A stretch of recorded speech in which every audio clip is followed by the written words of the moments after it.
Hi, Cancer. This is Lee at Fresh Astrology. How are you? We are looking at your November 2019, and I may be reaching the end of my voice capacity because my voice keeps fading out, but I've got my juice, my vegetable juice here. I once gave this, one of my best friends' name is Mimi. She works with me at Camille, one of my companies that I list below. And she's very peace-loving, one of the nicest, most big-hearted people you'll ever meet. But she took one sip of this, and I thought she was going to hit me. She felt like I'd really done something mean to her. So anyway, before we get started on November, a few announcements.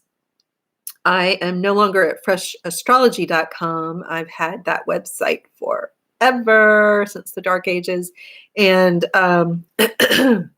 now I'm at leesears.com, and I've got that address below too. So by below, I mean, like when you see the video, there's a space below it. And, depending on if you're viewing on your phone or your laptop or whatever, you might see it. You may have to hit the little down arrow underneath the video and expand the section to see it. Some people have asked me where it is, so I'm just giving you further instruction.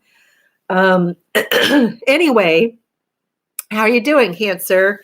If you do go to my website, I have something. You can find my coaching services there. And you can also find something called the Membership Lounge, which is for astrology.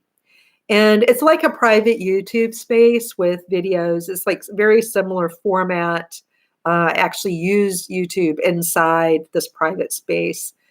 And so I do the monthly forecast before they come out here. I do the annual forecast there, weekly forecast there, and some basic astrology instruction.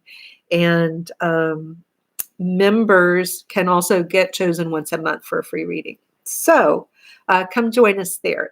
It's really fun. And I'm putting probably more of my effort over there nowadays. So come see us there and join. And for November, I'm going to work on 4 transits here. I did more in the lounge.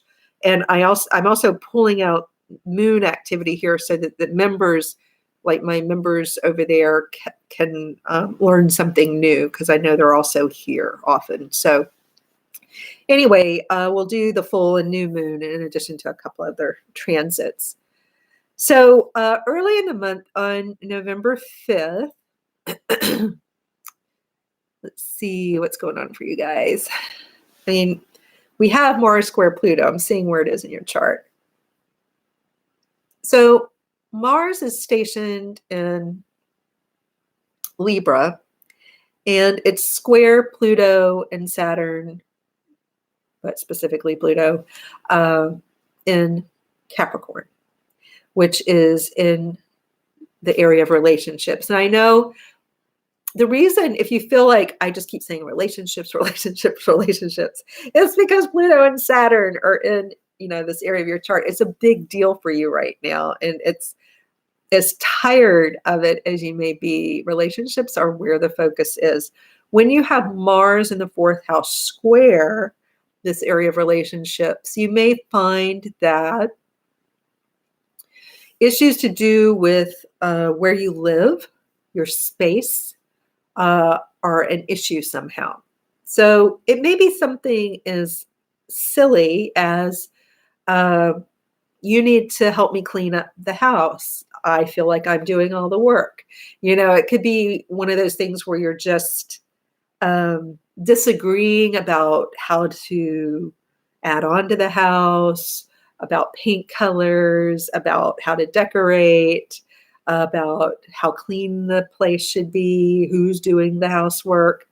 There could be stuff like that. Or you could just be putting a lot of energy into both your living space, where you're going to live, and it may feel like your partnership is taking a lot of work around the 5th of November. This is a quick moving transit, so it won't last long, but you may feel like a little bit drained. And it could be your partnership, like your relationship is just feeling like just at the moment on the 5th is a little draining. This could also be a time when an ex-partner is somehow around, is contacting you, or you have to deal with them around housing issues. Sometimes, even though you're exes, you still have property together or issues around family and home to sort out together. And so that could be an area where it just feels less than easy. It doesn't have to be bad because Mars is just energy. It depends on how people are handling it. There's this capacity with Pluto and Saturn in the 7th for you and an ex or a current partner or both to have learned over time how to deal with one another in a way that's less combative. So Mars in this case may just be focus and energy and less about like combat. And I don't mean like physical, but just a clash of ideas. Trying to think what else we want to say about this. I think the thing in terms of your own evolution as a person, it could be a time when you can put more energy into seeing and understanding your past patterns and how the past impacts you, going back to childhood or previous relationships or earlier in the same relationship, but how you have this opportunity to, with Mars here, to comprehend, it's in Libra, an air sign of the mind. You can comprehend both sides of the equation. You can see where things were fair and not fair.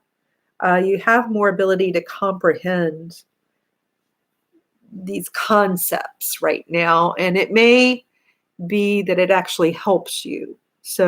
But sometimes I can tell you from experience, when we have these aha moments, when we see where we've been unfair or where, we've not behaved so well, it stings. That could be the challenge, is like, it's never fun to see where we can improve, where we weren't perfect and where maybe the other person was right. That's especially hard to notice. When the other person is right is especially, I'm just going to repeat, especially hard to notice. So I'm not saying you can't do it. I'm saying you can, but that may be why there's this square there where it's just not always fun, but it's good for you. Is it good for you? Absolutely. Will it accelerate your own capacity to grow as an individual? Yes, it's worth it. But that could be some of what's going on here. And there's maybe something with a parent. Maybe you have a parent angry with who you're dating. I don't know, for some. Then we have the full moon on the 12th. And let's see. So that's happening across your 5th and 11th house axis. And again, it sort of points to dating, partnership, activities, but also to creative projects, speculative ventures, any new business you might be starting on your own,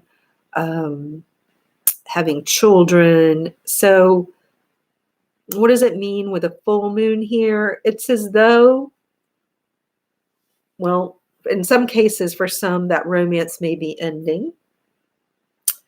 In other instances, it could be somebody you're in relationship with where you've done a lot of work and you've evolved together and you've been able, both of you, to see what's fair and how to harmonize better. You may get the fruits of your labor too. You may get some kind of reward, like it works finally. You see that the work has paid off on the relationship. It's going to depend. And as I've said in other readings today, it may sound like I'm saying contradictory things, but the reality is we're talking about the same coin. relationships. Picture it being like a quarter or a penny or whatever, coins are in your country.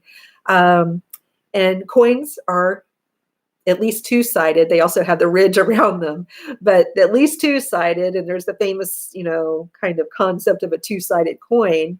So the coin is fifth house relationship, right? On one side, we're going to have the people who are breaking up. On the other side, we have, same coin, but different people, different relationship styles, different ages, who might be bearing the fruit of hard work on their relationship, right?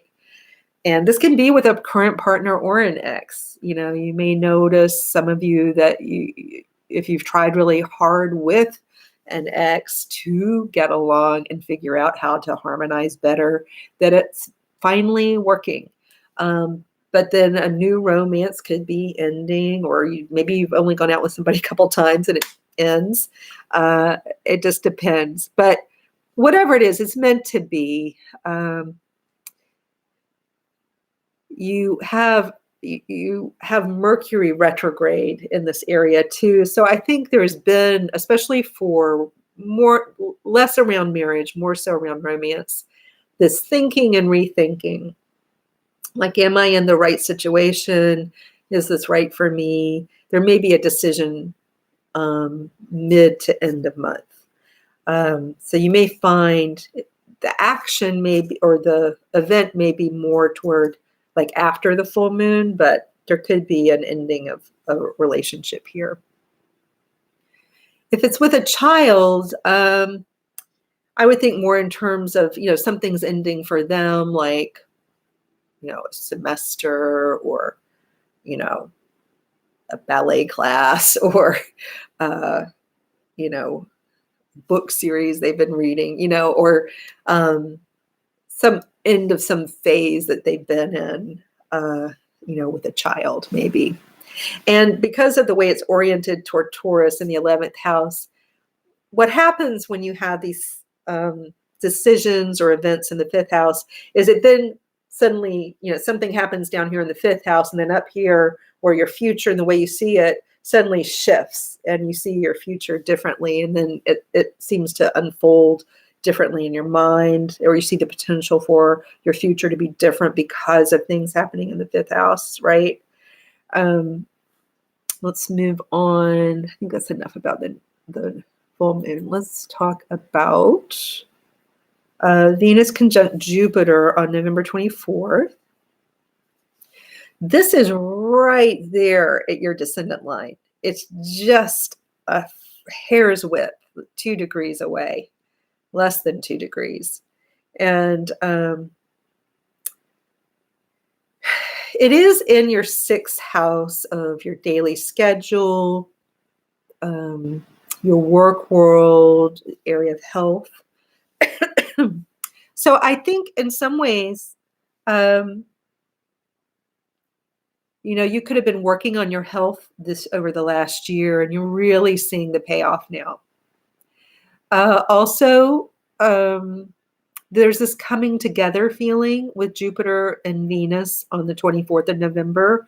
And just to clarify, at this point in time, Mercury will have turned direct, but there's this real coming together. It's so close to the descendant.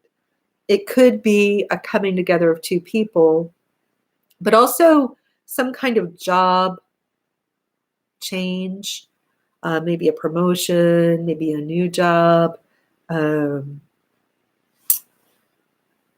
some kind of something to do with your work could be impacted here.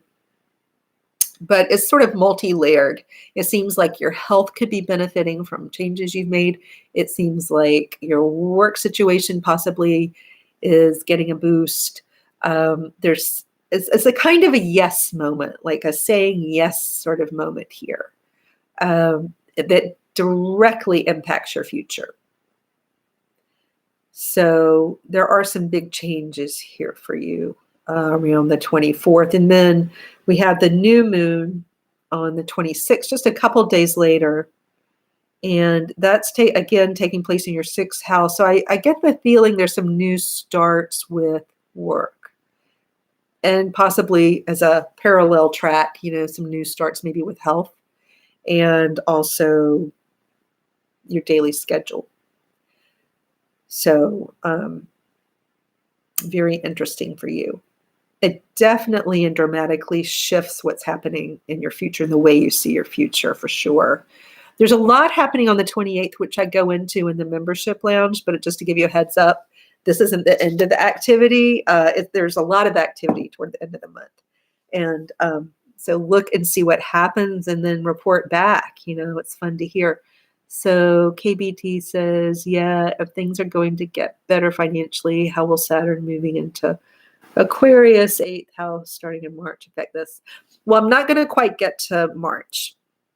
Let's stay with the now. But yes, we'll definitely talk about that. We'll definitely get to that.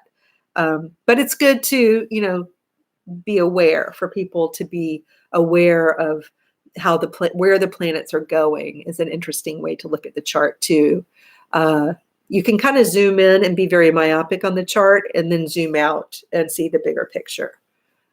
So it's a good question to ask, but I'm probably not going to get into it here.